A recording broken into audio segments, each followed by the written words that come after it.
Welcome to the AI Hustle Podcast, the podcast where we break down the latest in AI news, tools, and interview experts helping you hustle and do more using AI. If you've been following the podcast for a while, you'll know that over the last 6 months, I've been working on a stealth AI startup. Of the hundreds of projects I've covered, this is the one that I believe has the greatest potential. So today I'm excited to announce AIBox. AIBox is a no-code AI app building platform paired with the App Store for AI that lets you monetize your AI tools. The platform lets you build apps by linking together AI models like ChatGPT, Midjourney, and 11 Labs. Eventually, we'll integrate with software like Gmail, Trello, and Salesforce, so you can use AI to automate every function in your organization. To get notified when we launch and be one of the first to build on the platform, you can join the waitlist at aibox.ai. The link is in the show notes. We are currently raising a seed round of funding. If you're an investor that is focused on disruptive tech, I'd love to tell you more about the platform. You can reach out to me at jaden@aibox.ai. I'll leave that email in the show notes. The AI chip company Tenstorrent just grabbed a $100 million investment from Samsung and also from Hyundai. So today on the podcast, we're going to be talking about where we see the AI chip industry, why we think this is important, and what specifically Tenstorrent is planning on doing. So I think going from a bit of a general perspective, the world of AI hardware is really, really hot right now. The appetite for these cutting edge chips is absolutely insane to the point where there isn't enough supply to meet the demand. We see this with shortages of NVIDIA's, all of their chips really, but their A100s, their H100s, everything is sold out. People are trying to get their hands on these things. So analysts are forecasting some big numbers, and startups are starting to kind of grapple with the industry giants and making sure that they can actually get the hardware that they need. But here's kind of the latest on what is happening in the industry. So according to McKinsey,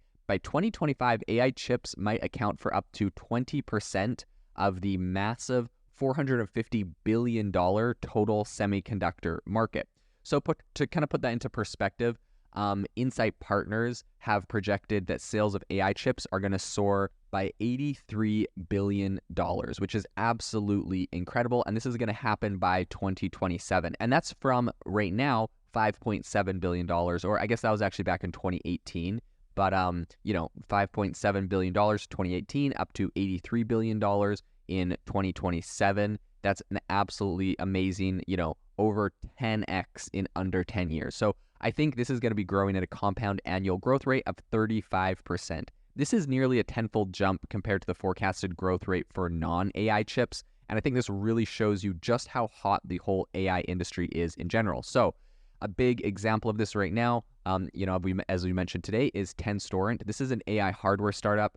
It's led by the engineer Jim Keller. And they recently announced the raise of this $100 million in a convertible note funding round. And this was done by Hyundai Motor Group and Samsung Catalyst Fund.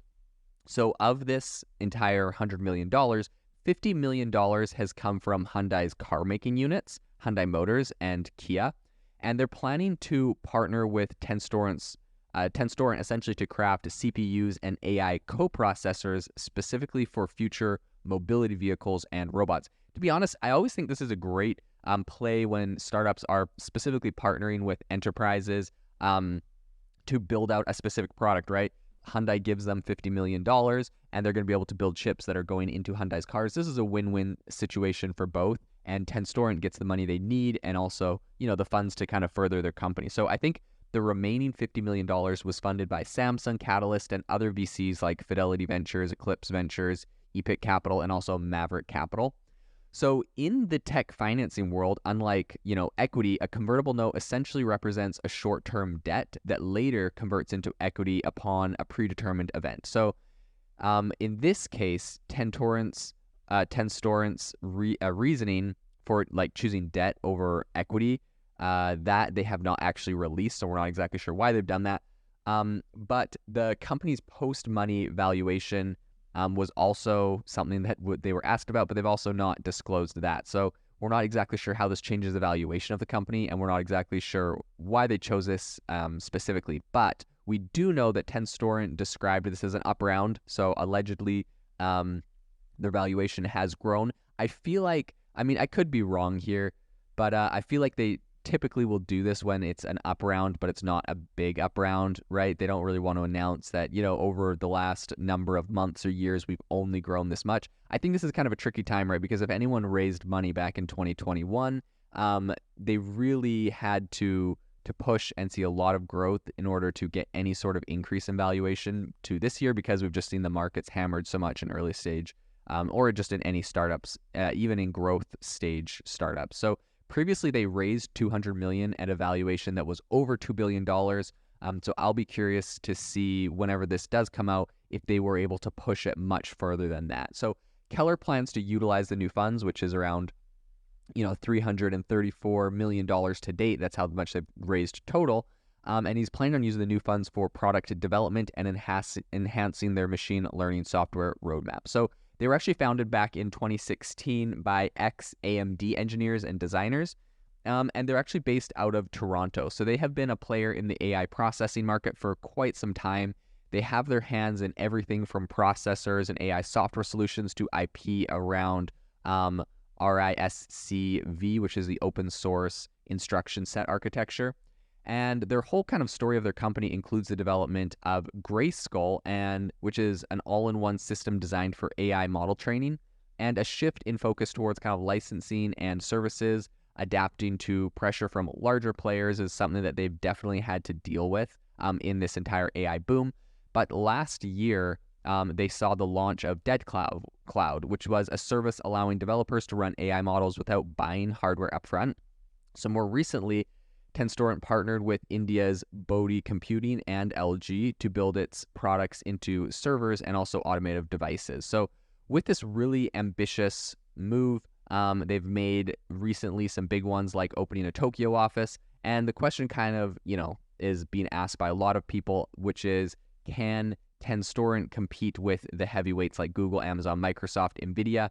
And NVIDIA briefly, right, as we know, touched $1 trillion mark this year. So obviously this is a big company, and they're kind of, they're putting their gloves on and getting in the ring with some of these really, really big power players. The question that we're asking is, are they going to be able to compete with them? Because it would appear like typically this is a very tall task. It's very hard to do. But with the demand for GPUs and for essentially just doing all this AI training, I think there is, the possibility that they can compete. But other companies have faced challenges with AI chip makers. Graphcore reportedly lost $1 billion in valuation. Habana Labs, which is the Intel-owned firm, they laid off, 10% of their staff. So I think kind of adding to the entire intricate landscape of, everything that's going on is a component shortage that's also happening for AI chips. And so I think the story of the AI chip market is far from over. I think time, as the wise always say, will reveal the victors in this kind of thriving and really highly competitive space. But for now, Tenstorrent and others like it are really vying for their place at the forefront of innovation. I think they're seeking to reshape technology that we're seeing in our lives every day. And honestly, I think that this round of $100 million, and specifically their partnerships with, Kia and with Hyundai to actually get this technology implemented into vehicles, I think is going to make them a really formidable opponent. I think that this gives them a lot of hope and a lot of chance to really fight in this industry that is growing very, very rapidly. If you are looking for an innovative and creative community of people using ChatGPT, you need to join our ChatGPT creators community. I'll drop a link in the description to this podcast. We'd love to see you there, where we share tips and tricks of what is working in ChatGPT. It's a lot easier than a podcast, as you can see screenshots, you can share and comment on things that are currently working. So if this sounds interesting to you, check out the link in the comment. We'd love to have you in the community.